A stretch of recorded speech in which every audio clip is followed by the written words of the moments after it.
গত পর্বে আমরা দেখেছিলাম জিয়ানের শৈশবে সেই বিভীষিকাময় দিনগুলো, যেখানে প্রতি পদে পদে মৃত্যুর ভয়। কিন্তু আজকে 3 নম্বর এপিসোডে গল্পের মোড় এমনভাবে ঘুরে যাবে যা আপনি কল্পনাও করতে পারেননি। আজ উন্মোচিত হতে যাচ্ছে সেই রহস্যময় ডাক ওয়েবসাইট মালদ্বীপ বা সেই অদ্ভুত দোকানের আসল নিয়মাবলী। আপনি কি জানেন, এই দোকানে সাধারণ কোনো কেনাকাটা হতো না। এখানে ক্রেতাদের ভাগ করা হতো 4টি আলাদা কালারের কোডে, রেড, গোল্ডেন, সিলভার এবং গ্রিন। আর এই এক একটি কোডই নির্ধারণ করে দিত আন্ডারওয়ার্ল্ডে কার ভাগ্য কি হবে, কে রক্ষা পাবে আর কার মৃত্যু হবে অনিবার্য। কিন্তু গল্পের আসল টুইস্ট কোথায় জানেন? 18 বিলিয়ন উনের সেই বিশাল সাম্রাজ্য এখন জট পাকিয়ে গেছে একটি সাধারণ মেয়ের ভাগ্যের সাথে। একদিকে আধুনিক ড্রোন আর স্নাইপারের অবিরাম গুলিবর্ষণ, আর অন্যদিকে জিয়ানের টিকে থাকার লড়াই। চলুন দেখে নিই এই মরণপাত থেকে জিয়ান কিভাবে তার চাচা শেখানো বুদ্ধিকে কাজে লাগিয়ে বাঁচার পথ খুঁজে পায়। আজকের ভিডিও হতে যাচ্ছে অনেক বেশি থ্রিলিং, তাই একদম শেষ পর্যন্ত আমাদের সাথেই থাকুন। গল্পের বর্তমান সময়ে ফিরে এলে আমরা দেখি এক ভয়াবহ দৃশ্য। জিয়ান আর তার বন্ধু জংমিন এখন বাড়ির সেই অন্ধকার বেসমেন্টে আটকা পড়েছে। কিন্তু এটাকে কোনো সাধারণ বেসমেন্ট ভাবলে ভুল করবেন। বাইরের পৃথিবী থেকে তারা সম্পূর্ণ বিচ্ছিন্ন। চারদিকে শুধু কংক্রিটের দেওয়াল আর এক অদ্ভুত নিস্তব্ধতা, যা যে কোনো সময় বড় কোনো জ্বরের ইঙ্গিত দিচ্ছে। বাইরে থেকে আধুনিক স্নাইপার আর হাইটেক কিলার ড্রোনগুলো অবিরাম গুলিবর্ষণ চলছে। বুলেটের প্রতিটি শব্দ বেসমেন্টের দেওয়ালগুলো যেন কেঁপে উঠছে।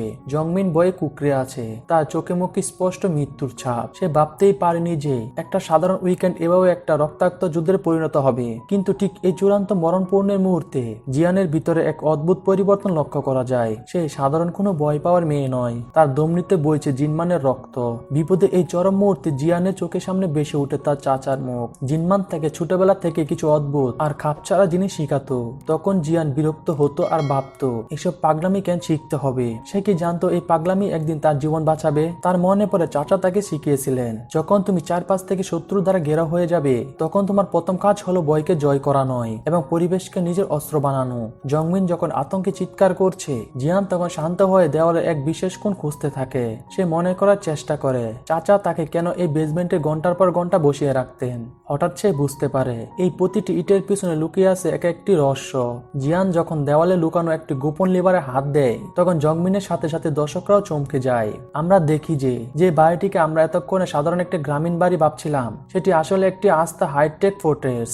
এক নিমিষে জানালাগুলোর উপর দিয়ে নেমে আসে মোটা মেটাল শিট, যা বুলেট প্রুফ তো বটেই, এমনকি ছোটখাটো বিস্ফোরণ সহ্য করার ক্ষমতাও রাখে। ঘরের ফার্নিচার গুলো এমন ভাবে ডিজাইন করা যে সেগুলো প্রয়োজনে শত্রুর হাত থেকে বাঁচার ডাল হিসেবে কাজ করতে পারে।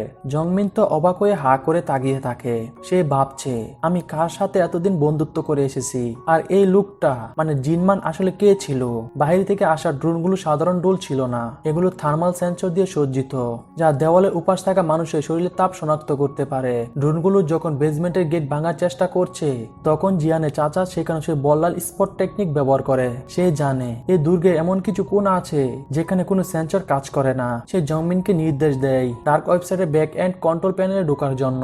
জিয়ান বুঝতে পারে তাকে শুধু ডিফেন্সিভ হলে চলবে না, তাকে এবার অ্যাটাকে যেতে হবে। সে বাড়ির ভেতরে লুকানো কিছু কাউন্টার মেজর গ্যাজেট সচল করে দেয়। আমরা দেখি দেওয়ালের ভেতর থেকে ছোট ছোট গান বা বন্দুকের নল বেরিয়ে আসছে। এটি ছিল জিনমানের দীর্ঘ বছরের প্রস্তুতির ফসল। এই পুরো সময়টা জংমিনের অবস্থা ছিল দেখার মতো। সে বারবার বলছে, জিয়ান আমাদের এখান থেকে পালাতে হবে, এরা পাগল, এরা আমাদেরকে মেরে ফেলবে। কিন্তু জিয়ান এখন এক অদম্য যোদ্ধা। সে জংমিনকে থামিয়ে দিয়ে বলে, পালানোর জায়গা শেষ জংমিন, এখন লড়াই করার সময়। এই লড়াই শুধু অস্ত্রের নয়, এই লড়াই ছিল বুদ্ধির। ড্রোনগুলো যখন একের পর এক লেজার গাইডলাইন দিয়ে অ্যাটাক করছে, জিয়ান তখন বাড়ির ইলেকট্রিক গ্রিড নিয়ে খেলা শুরু করে। সে ঘর অন্ধকার করে দিয়ে শত্রুকে দাদায় ফেলে দেয়। এখানেই আমরা প্রথমবার দেখি জিনমান তার বাতিজিকে আসলে একজন সাধারণ মেয়ে হিসেবে নয়, বরং একজন সার্ভাইভার হিসেবে গড়ে তুলেছেন। যুদ্ধের এই প্রথম ধাপে জিয়ান আর জংমিন কোনো মতে নিজেদের রক্ষা করতে সক্ষম হয়। কিন্তু এটা তো ছিল মাত্র শুরু। বাহিরের স্নাইপাররা যখন দেখলো তাদের ড্রোনগুলো ব্যর্থ হচ্ছে, তারা তখন আরো ভয়ঙ্কর কোনো পরিকল্পনা করতে শুরু করে। জিয়ান উপলব্ধি করে এই দেওয়াল আর মেটাল শিট তাদের বেশিক্ষণ রক্ষা করতে পারবে না, যদি না তারা শত্রু উৎসে আঘাত হানে। আর তখনই শুরু হয় সেই রহস্যময় মালদ্বীপ ডাক ওয়েবসাইটের রহস্য উন্মোচন, যা তাদের এই বিপদের কেন্দ্রবিন্দু। বাইরে তখন ড্রোন আর স্নাইপারের তাণ্ডব চলছে, কিন্তু বেসমেন্টের ভিতরে তখন অন্য এক যুদ্ধ শুরু হয়েছে, তথ্যের যুদ্ধ।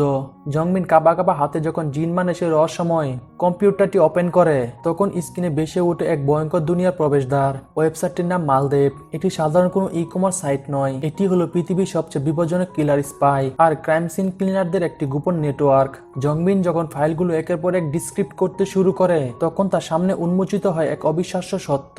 সে দেখতে পায় এই নেটওয়ার্কে প্রতিটি সদস্য একটি নির্দিষ্ট কালার কোডে বা রং দিয়ে চিহ্নিত করা হয়েছে। এই রংগুলি ঠিক করে দেয় আন্ডারওয়ার্ল্ডে কার ক্ষমতা কতটুকু এবং কার দায়িত্ব কি।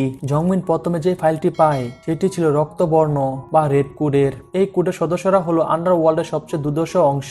এরা হলো প্রফেশনাল কিলার বা বারাটি খুনি। এদের কাজ হলো সুনির্দিষ্ট টার্গেটকে খতম করা। এরা কোনো আবেগ বা নিয়মে তোয়াক্কা করে না, শুধু অর্ডারের অপেক্ষায় থাকে। জংমিন যখন এই লিস্টের নামগুলো দেখছিল সে বুঝতে পারে যে বাইরে যারা এখন তাদের আক্রমণ করছে তাদের বড় একটা অংশ এই কোড রেডের অন্তর্ভুক্ত। এদের হাতে থাকে অত্যাধুনিক সব মরণাস্ত্র আর এদের লক্ষ্য একটাই, যে কোনো মূল্যে টার্গেট ধ্বংস করা। এরপর স্ক্রিনে বেশি উঠে সোনালী রঙের কোড গোল্ড। জংমিন অবাক হয়ে দেখে এই কোডের সদস্যরা সরাসরি খুনের সাথে জড়িত নয়, কিন্তু এরা খুনিদের চেয়েও ভয়ঙ্কর। এরা হলো ইনফরমেশন ব্রোকার বা তথ্য সংগ্রহকারী। কার গতিবিধি কোথায় এবং কার দুর্বলতা কি, এমনকি কার ব্যাংকে ব্যালেন্স কত টাকা রয়েছে, সবই থাকে এদের নখদর্পণে। এরা মূলত গোয়েন্দা বা স্পাই হিসেবে কাজ করে। আন্ডারওয়ার্ল্ডে বলা হয় অস্ত্রের চেয়েও ধারালো হলো তথ্য, আর কোড গোল্ডের সদস্যরা সেই তথ্যেরই কারিগর। এরা ছাড়া কোনো মিশন সফল হওয়া অসম্ভব। তালিকায় তৃতীয় স্থানে ছিল কোড সিলভার। জংমিন ফাইল গেটে বের করে যে এদের দায়িত্ব হলো লজিস্টিক সাপোর্ট দেওয়া।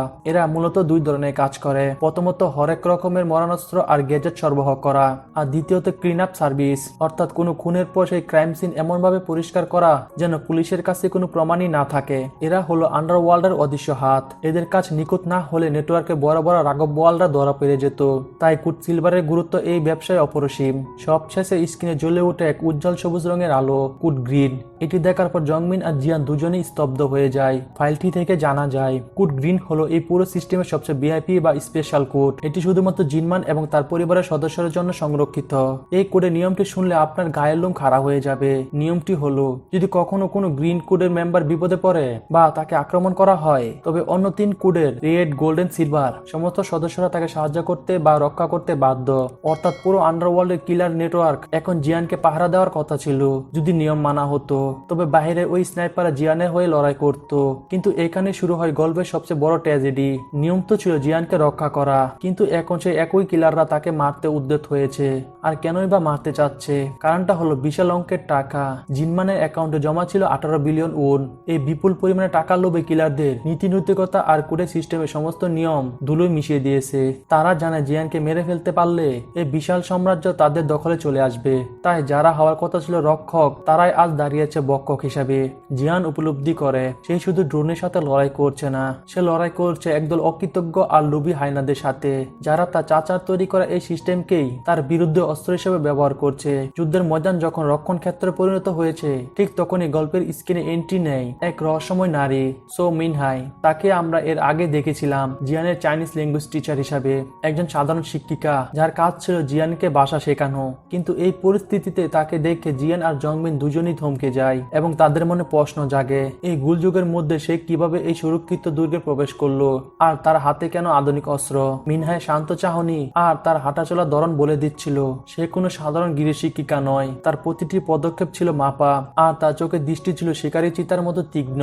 মিনিট কয়েকের মধ্যে সত্যটা আগ্নেয়গিরি লাভার মতো বেরিয়ে আসে। মিনহাই দাবি করে যে সে জিয়ানকে রক্ষা করতে এসেছে, কিন্তু জিয়ান তাকে বিশ্বাস করবে কিভাবে, যার হাতে কিছুদিন আগ পর্যন্ত বই খাতা ছিল আজ তার হাতে ধরা বিষাক্ত সব মরণাস্ত্র।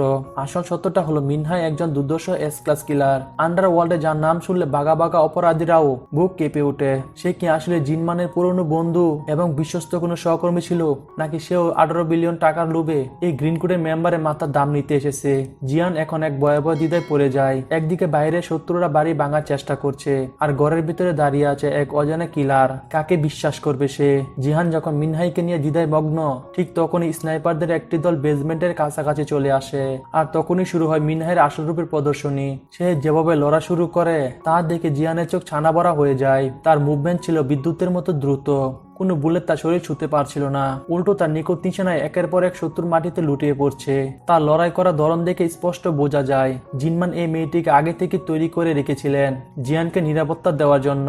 মিনহাই একাই যেন পুরো এক বাহিনীর সমান। সেই যখন একা হাতে সেই আধুনিক ড্রোনগুলোকে ধ্বংস করছিল, তখন জিয়ান বুঝতে পারে যে কেন তাকে এস ক্লাস বলা হয়। কিন্তু মনের কোনো একটি সন্দেহ থেকেই যায়, এই রক্ষক কি শেষ পর্যন্ত ভক্ষক হয়ে উঠবে কি? মিনহাই লড়াই যখন তুঙ্গে, ঠিক সেই সময় ক্যামেরা ফোকাস করে জিয়ানের ছোট্টবেলার বন্ধু জংমিনের উপর। জংমিন শুরু থেকে অনেক বেশি আতঙ্কিত ছিল, কিন্তু তার কিছু আচরণ ছিল অত্যন্ত সন্দেহজনক, যা আমরা প্রথম পর্বে বলেছিলাম। সে যেভাবে ডার্ক ওয়েবসাইটের ফাইলগুলো অনায়াসে খুলছিল এবং কোড সিস্টেমে জটিল সব তথ্য বের করছিল, তা কি একজন সাধারণ কম্পিউটার ইঞ্জিনিয়ারের পক্ষে সম্ভব? তখন জিয়ানে মনে খটকা লাগে, এই জংমিন কি তাকে সত্যি সাহায্য করতে চায়, নাকি সে আন্ডারওয়ার্ল্ডের কোনো বড় সিন্ডিকেটের হয়ে কাজ করছে? তার শান্ত চেহারার আড়ালে কি কোনো দূর অন্ধকার মাস্টারমাইন্ড লুকিয়ে আছে? এপিসোডের এই পর্যায়ে এসে জংমিনের প্রতিটি চাহনি দর্শকদের মনে সন্দেহ জাগিয়ে দেয়। সে কি আসলে কোনো কুড গোল্ড বা তথ্য সংগ্রহকারী, যে কিনা জিয়ানের বিশ্বাসতা অর্জন করে তাকে ভিতর থেকে ধ্বংস করতে চায়? এপিসোড 3-এর শেষ মুহূর্তে আমরা দেখি জিয়ান এখন এক মহা বিপদে। একদিকে মিনহায় রক্তক্ষয়ী যুদ্ধ চালিয়ে যাচ্ছে, আর অন্যদিকে জংমিন এমন কিছু ফাইল ডিসক্রিপ্ট করে ফেলে যা জিয়ানের পায়ের তলায় মাটি সরিয়ে দেয়। একটি বড় প্রশ্ন দর্শকদের মাথায় ঘুরতে থাকে, জিয়ান কি আসলেই মারা গিয়েছেন, নাকি এই পুরো ঘটনাটি একটি সাজানো নাটক? আর এই 18 বিলিয়ন টাকা কি জিয়ানের আশীর্বাদ নাকি অভিশাপ? এপিসোডের একদম শেষের দৃশ্য, জংমিনের মুখে এক চিলতি অদ্ভুত হাসি দেখা যায়, যা বুঝিয়ে দেয় যে পরের পর্বে আরো বড় কোনো বিপর্যয় অপেক্ষা করছে। জিয়ান কি তার পাশে থাকা মানুষগুলোকে চিনতে ভুল করছে, নাকি তার শত্রু আসলে সেই যাকে সে সবচেয়ে বেশি আপন ভাবে? বন্ধুরা, এ সপ্পর কিলার্সের এই 3 নম্বর এপিসোডটি ছিল এক কথা একটি পরিপূর্ণ অ্যাকশন রোলার কোস্টার। এই এপিসোডের সবচেয়ে বড় চমক ছিল মিনহায় সেই দুর্ধর্ষ এস ক্লাস কিলিং স্কিল। তার লড়াই ভঙ্গি আর নিখুঁত নিশানায় বলে দেয় যে জিয়ানের চারপাশে আরো অনেক রহস্যময় চরিত্র লুকিয়ে আছে, যাদের পরিচয় আমরা এখনো জানি না। কিন্তু সবচেয়ে বড় সন্দেহ এখন কার উপর? অবশ্যই জংমিন। তার শান্ত চেহারা আড়ালে কি কোনো দুরন্ধকার মাস্টারমাইন্ড বসে আছে? সে কি সত্যি জিয়ানের ছোটবেলায় সেই সহজ সরল বন্ধু, নাকি সেও 18 বিলিয়ন টাকার নেশায় কোনো বড় সিন্ডিকেট হয়ে কাজ করছে?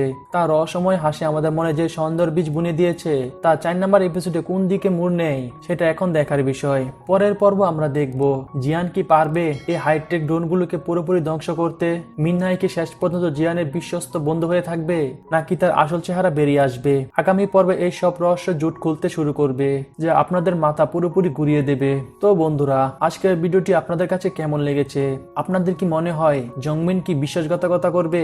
কমেন্ট বক্সে আপনাদের মতামত অবশ্যই জানান। আপনি যদি এই সিরিজের পরের পর্বে ব্যাখ্যা সবার আগে জানতে চান, তবে ঝটপট কমেন্টে নেক্সট পার্ট লিখে ফেলুন। ভিডিওটি ভালো লাগলে একটি লাইক দিন এবং আমাদের ছোট্ট পরিবারে যোগ দিতে চ্যানেলটি সাবস্ক্রাইব করে বেল আইকনটি বাজিয়ে দিন। আর পরের এপিসোডটা হবে মাথা নষ্ট করা ব্যাখ্যা নিয়ে। ততক্ষণ পর্যন্ত সবাই ভালো থাকুন, সুস্থ থাকুন।